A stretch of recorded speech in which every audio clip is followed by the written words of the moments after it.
All new Pacific Mornings with Will on 531 PI. It is 15 minutes past 8 o'clock for your Monday here at Pacific Mornings on 531 PI. I'm William Teresi. Great to have your company. Thank you for joining us. Now, you must have been living under a rock if you didn't see it already. US President Joe Biden has bowed out of the 2024 election race. Now, Biden said in an open letter that it's in the best interest for his party and the country that he stand down. Now, he's expected to speak to the nation in more detail surrounding his dropout this week. Biden was quick to endorse Vice President Kamala Harris as his replacement. It is the first time in decades a US president has dropped out of a re-election run.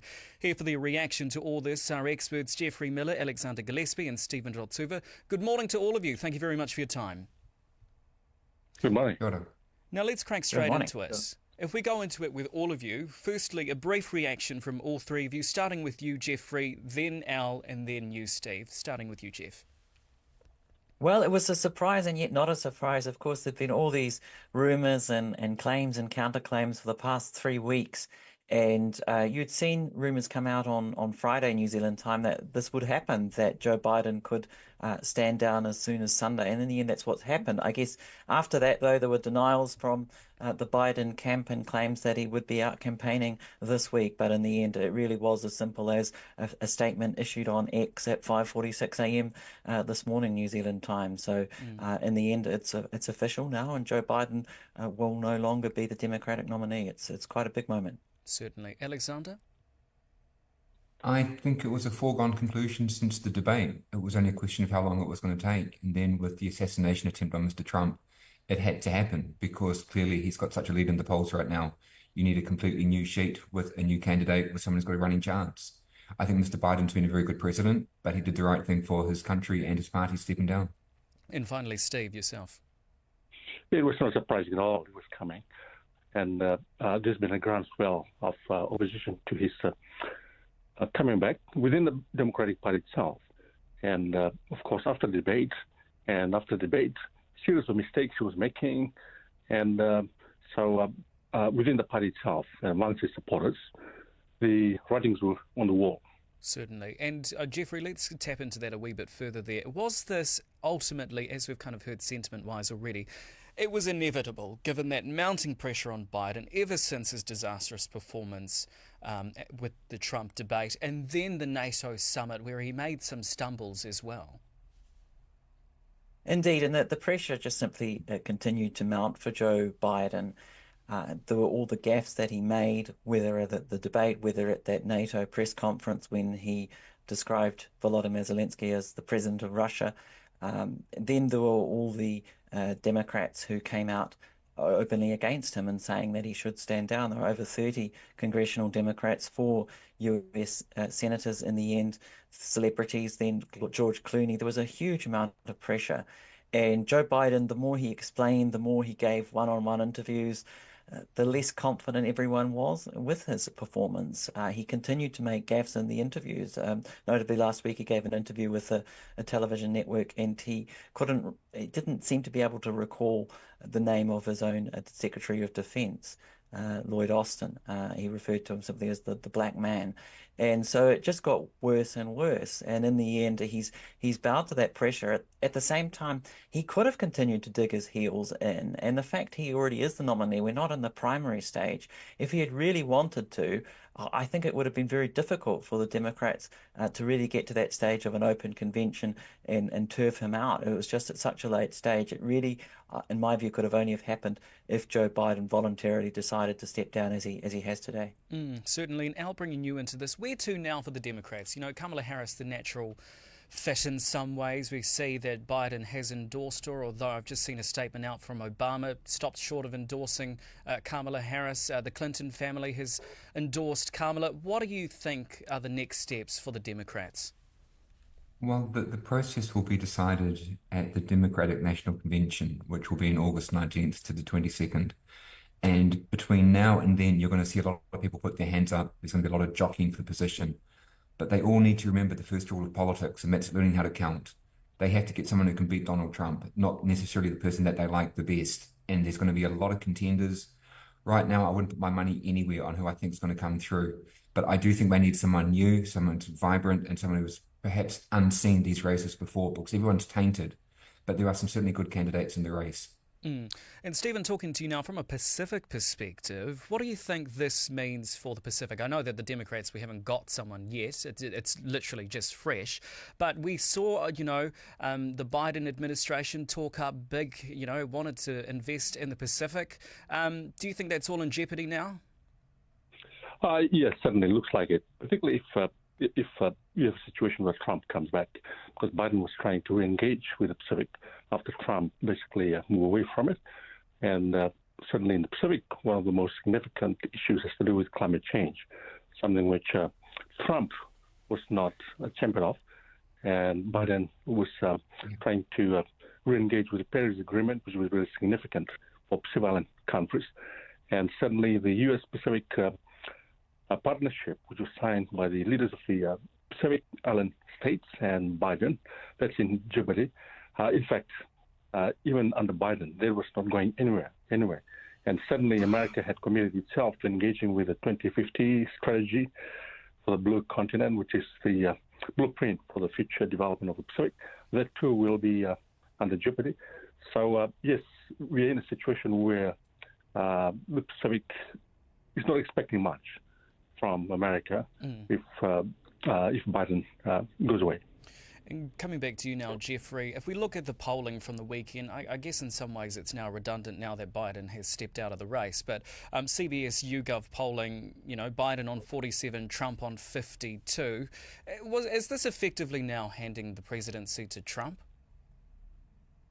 That's the big question. I think it's going to be very different now that Kamala Harris, I actually would say that Kamala Harris is almost certainly likely to be the Democrat nominee, just based on these endorsements from Biden and then Hillary Clinton. I think the Democratic establishment is going to get behind Kamala Harris, and I think the convention in Chicago in a month's time will largely be a foregone conclusion. That's a prediction. Prediction's always a dangerous thing. But if it is Kamala Harris, we haven't seen her as the top candidate, and then I think voters' views always change. So I think Kamala Harris will be fine, to be honest, as a candidate. I think we wait and see what voters think of her, what US voters in those swing states think. They may have very different opinions, but yes, the Democrats are behind. I think, even if Kamala Harris is an absolute stellar candidate, and she could turn out to be a big surprise and be far better than perhaps many people give her credit for. But even if she's the most stellar candidate in the world, she's still got the problem that the Democrats are behind here. The Republicans are absolutely unified, have had their convention, have their vice presidential nominee. Trump gained a huge amount of publicity with that assassination attempt that he dodged. That will have reopened him to a number of swing voters. And the Democrats don't even have their nominee yet certain. So we're only 3.5 months out from the election here. So the Democrats have got a huge amount of work to do if they're going to have a hope, if Kamala Harris, if it is her, or if it's someone else, if the Democratic nominee for president is going to have a hope of winning on November the 5th. Al, that's a good point there. Only 3 months to go. In terms of, if we look at what happened here in New Zealand with the 2017 election, Jacinda Ardern came in, late in the game. She managed to turn the polls around for the party. Could we see something like that in the US, or is it very different? I take a different view to Jeffrey. I wouldn't put my money on anyone right now, and I think it's a wide open race. But I think they need a new face that would come in, and it needs to be someone who is vibrant. It's not just about who the nominee is. I mean, one point that's been raised is that there's been a movement in the centre ground towards Trump as well. And so whoever gets the nomination will have to make some concessions more towards the right than they have in the past. I think whoever it is, you'll see movements on migration. I think you'll see movements on law and order. I think the defining issues will be climate change and abortion, and to a degree foreign policy. But whoever is the nominee will have to move more to the right to regain the centre ground. And Stephen, if I bring you back into this, just from a Pacific perspective, what would you like to see for our Pacific Island nations when it comes to a US president? Well, a number of things. One is somebody who can engage more meaningfully with the Pacific Island states in terms of particularly addressing issues of climate change in development as well, and somebody who could be in a position to understand where the interest of the region lies, not just in terms of the bigger U.S. imperial global interests of geostrategic control. But of course, it's very difficult really to find one, whether from the Democrat or the Republican. Certainly, in relation to how they can engage more with the Pacific people in relation to what's more substantive issues of health, of education, and so forth in Pacific. So, yes, the Pacific voice is usually marginalized within the global context of geopolitics. So I think it's important to have somebody who's able to facilitate some of these voices coming through. Certainly. And look, I don't want to overstate what's going on here, but just in terms of the uphill battle that it looks like the Democrats now face, Jeffrey, look, I don't want to overstate it, but it is pretty big, isn't it? Indeed, indeed. I think it will be an uphill battle for Kamala Harris or whoever is the nominee in the end. It will be a real mountain to climb, I think, over the coming months. As I said, the Democrats are very much behind the eight ball here, and they're all at sixes and sevens after what's happened in the last 3 weeks with Joe Biden's meltdown, essentially. And, it will be fascinating, though, because whoever wins, we're going to have a new face in the White House. And when it comes to some of these issues, whether it's the Pacific, whether it's wider foreign policy issues, there will be change. Whoever is the new president, there will be an enormous amount of change. There's going to be a reassessment of the war in Ukraine. There's going to be a reassessment of the situation in the Middle East and in the Indo-Pacific and New Zealand's region.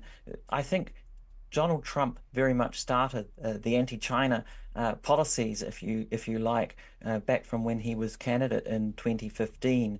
And I think if Trump comes back to the White House, he's going to very much go back to that playbook. So I don't think it's correct to say that it's going to be an isolationist presidency from Donald Trump if he wins. It's going to be an America First policy, and they're not the same thing. So, the Pacific has benefited from this geostrategic competition between the United States and China over the past few years, particularly under the Biden administration. They may continue to benefit to some degree from an anti-China policy, but it will be different under Trump. And I think Trump will be much more just interested in just pure aggression, if you like, towards China and, the pretense to care about the Pacific, if it is pretense. But when it comes to issues such as climate change, whether it's real or imagined, that might just fall off the agenda if it is a Trump presidency. But we wait and see, and it could be yet someone else in the White House other than Donald Trump. This does reset things, this announcement today by Joe Biden, and there is really everything to play for. That's right. And just finally from yourself, Al, you and I, we've spoken at length in the past in news stories that I've done about geopolitical tensions in the Pacific between China and the US. I'm not sure if you've seen it actually, Al, but a few days ago there was a written statement out by, ironically, Don Brash and Helen Clark on New Zealand's foreign policy situation. Did you see that? And is there any merit in saying, look, New Zealand needs to get its beak out of, geopolitical tensions and stop cozying up to the United States? I'll just say one other thing first. The Republicans and Trump, it's a juggernaut right now. I mean, going towards the election, and it's going to take a lot to derail them. And I hope the Democrats can get everything sorted out. With regards to Mr. Brash and Ms. Clark, it's an unlikely couple to come together, and I think sometimes there'll be a lot of other gaps in the conversation, but they're speaking with a voice that needs to be heard. I don't agree with them politically on where they're staying. I think we can still have an independent voice, but the political climate is changing, and we have to make more consideration than we have in the past about where our friends and our allies are. I'm not saying we go left or right, but we do need that public debate, and I welcome them to bring that debate to the table. Certainly. And just finally, from all three of you, starting with you, Jeff, then Al, and then you, Stephen, your pick. I know perhaps, Al, you're not going to make a pick as to who's the nominee is going to be for the Democrats, but if we start off there with yourself, Jeffrey, who's your pick for the Democratic nominee? It will be Kamala Harris, in my view. She's the chosen one, and the Democratic establishment, I think, is going to get behind her. I'll take an outside bet since we're playing this game. Gretchen Whitmer. Wow. Stephen? Well, at the moment, I think Kamala Harris is at the forefront in terms of the others. So she might get the ticket. Certainly. Hey, thank you very much, all of you, for your time this morning. That was